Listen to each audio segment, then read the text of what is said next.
Ini ada sunnah-sunnah terkait dengan korban. Sunnah-sunnah terkait dengan korban. Setiap dikerjakan sunnah-sunnah ini pahalanya banyak, Pak. Jadi kalau Anda kehilangan sunnah ini, sayang. Ya, sayang, potensi pahala nggak dapat. Nunggu lagi setahun lagi. Sekali lagi kalau hidup, gitu kan? Nah, jadi persoalannya adalah, sementara orang berkorban seringkali cuma nitipkan uang korban ke satu masjid atau satu tempat, terus nungguin sampai tanggal 10. Ya, sementara sunnah-sunnahnya nggak diikuti. Oh, itu nggak dapat pahala, sayang. Ya kalau cuma nunggu-nunggu saja sayang, ya, sayang, potensi nggak dapat. Apa di antara sunnahnya? Kita langsung ambil dari kitabnya saja, ya, kita bacakan. Di antara yang pertama, kita lihat di hadis riwayat Muslim, alhamdulillah. Nomor hadis 1977,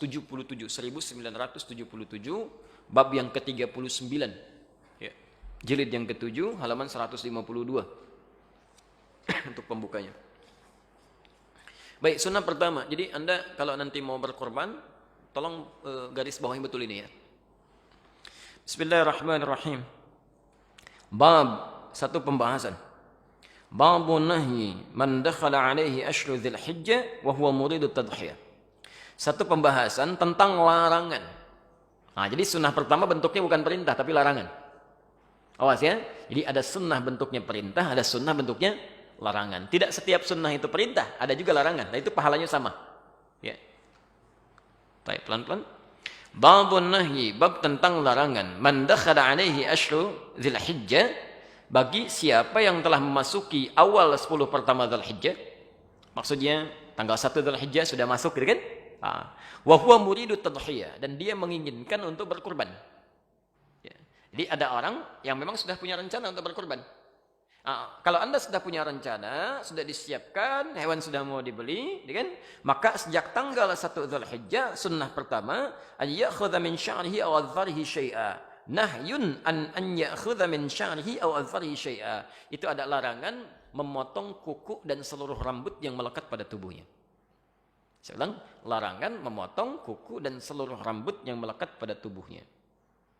Baik, yang pertama, larangan ini berlaku khusus bagi yang akan berkorban saja. Kalau yang tidak perlu. Jadi ini bagian pertama. Yang kedua, sifatnya adalah jika sudah ada keinginan, kehendak yang disertai kemampuan untuk berkorban. Jadi kalau begini, Anda siap korban, uang ada, uangnya ada, sudah disiapkan, mau beli hewannya, sebelum masuk Dzulhijjah, maka tanggal 1 larangan sudah berlaku.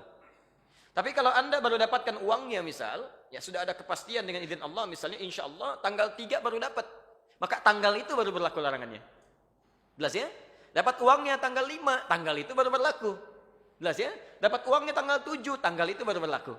Dapat uangnya tanggal 10, tidak berlaku hukumnya. Jelas ya? Tidak berlaku hukumnya. Karena ini hanya berlaku dari tanggal 1 sampai dengan menjelang akan dipotong hewan korbannya. Ya. Jelas sampai sini? Baik. Sifat larangan ini, sifatnya bukan wajib. Awas. Jadi kalau Anda misalnya lakukan pun, misal saya mau potong kuku saja, ya, dosa sih tidak, cuma kehilangan banyak pahala. Jelas ya? Kehilangan banyak potensi pahala. Nanti kita akan lihat apa maksudnya, kenapa dilarang potong kuku dan rambut. Ya. Kenapa dilarang potong kuku dan rambut. Yang ketiga, perhatikan betul ya, ini sering keliru di sini. Sering keliru. Hadis ini jelas menunjukkan dari semua kalimatnya, bahkan nanti runtutan keterangannya, yang dimaksud larangan itu berlaku pada orang, bukan pada hewannya. Bukan pada hewan. Nah, ini ada kekeliruan-kekeliruan yang menyebar di masyarakat, menunjukkan bahwa, nanti saya perjelas lebih jauh di siaran yang lain, bahwa ada sementara mengartikan yang dilarang itu adalah memotong kuku dan bulu hewan kurbannya. Ini yang jadi fatal, kesalahan ini terjadi, maaf, adanya proses penerjemahan, khususnya di Indonesia, yang punya kebiasaan buruk. Jadi penerjemah ini kadang-kadang penerbitnya membagi-bagi terjemahan nih. Ya. Ini misalnya Sahih Muslim nih, dibagikan ke sekian orang, 3 orang menerjemahkan. 3 orang ini kan kapabilitasnya berbeda-beda. Dan tidak bisa membedakan antara bahasa hadis dengan bahasa fikih. Apa yang terjadi? Ada yang mengartikan larangannya, larangan memotong kuku dan bulu binatang korban. Diterjemahkan ke dalam bahasa Indonesia, ini saya ada kopiannya ya. Nanti lebih jelas lah bisa kita bahas di kesempatan lain. Ini diterjemahkan ke dalam bahasa Indonesia, ya di halaman 899 ditulis kitab korban dan disandarkan pada seorang syekh yang sangat populer sekali. Ya, syekhnya nggak salah, yang salah yang terjemahkan. Ya, terjemahannya, apabila 10 hari pertama telah tiba dan seorang di antara kalian bermaksud hendak berkorban, maka janganlah dia mengambil bulu dan kuku binatang korbannya. Ini sudah fatal. Fatal kesalahannya. Dan disebarkan dan orang mengamalkan ajaran yang salah. Baiknya, di mana letak kesalahannya? Satu, redaksi hadisnya menunjukkan pada orang. Disebut oleh Nabi, rambut. Pak, Ibu sekalian, mohon maaf ya, mohon maaf. Di sini rambutnya menggunakan kata basyar. Rambut itu istilah khusus yang melekat pada manusia. Kalau pada hewan, bulu. Dan lain, bulu ayam, bulu kambing, ya, bulu sapi, bulu domba. Nggak ada rambut ayam. Rambut kelinci bagus banget ya, bulu. Gitu ya. Kalau kita rambut, jelas ya? Itu bagian pertama. Yang kedua, di Sahih Muslim ini ada kita mesti belajar cara membacanya. Beda dengan baca Al-Bukhari, lain. Sahih Muslim ini ada hadis berbintang, ada hadis tidak berbintang. Kalau yang berbintang itu tandanya dia punya asbabul wurud, sebab hadis itu disampaikan. Sebab hadis ini sampai ke kita, sampai dirangkum oleh Imam Muslim, itu ada salangan beberapa sahabat yang belum tahu tentang informasi ini, mendekat ke Idul Adha itu pada masuk ke toilet, ke hammam. Ada yang cukur kumis, cukur bulu ketiak, macam-macam. Diadukan itu kepada Ibnu Musayyab yang punya hadis ini. Kata Ibnu Musayyab, "Hadza haditsun qad nusiya wa turika." Ini hadis sekarang sudah banyak orang yang lupa, banyak ditinggalkan. Kata beliau, disampaikanlah hadis ini, maksudnya orangnya. Orangnya, jangan potong kuku, jangan potong rambut. Itu orangnya, kata Ibnu Musayyab. Yang ketiga, mohon maaf, ya, secara rasional saja dengan menggunakan logika, itu mudah dipahami. Mohon maaf, nggak ada faedahnya, nggak ada kerjaan motongin kuku hewan.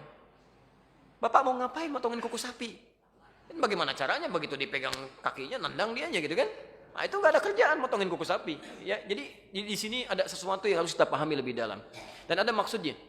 Di sunnah yang pertama ini maksudnya supaya Allah berkenan nanti mengampuni dosa-dosa yang bersangkutan ketika hewannya disembelih. Di begitu hewan disembelih, dari ujung rambut sampai dengan ujung kuku paling bawah di kakinya, itu Allah berkenan mengampuni. Khawatir ketika belum diampuni sudah dipotong, terpisahlah bagian dari dirinya. Bersaksi di akhirat nanti, gitu kan? Nah, padahal sebagian dosa-dosanya sudah terampuni di hadapan Allah Subhanahu wa taala. Nah, ini baru sunnah yang pertama, belum bagaimana nanti sunnah memilih hewan kurbannya, sunnah cara menyembelihnya, sunnah cara membagikannya, termasuk persoalan-persoalan di dalamnya.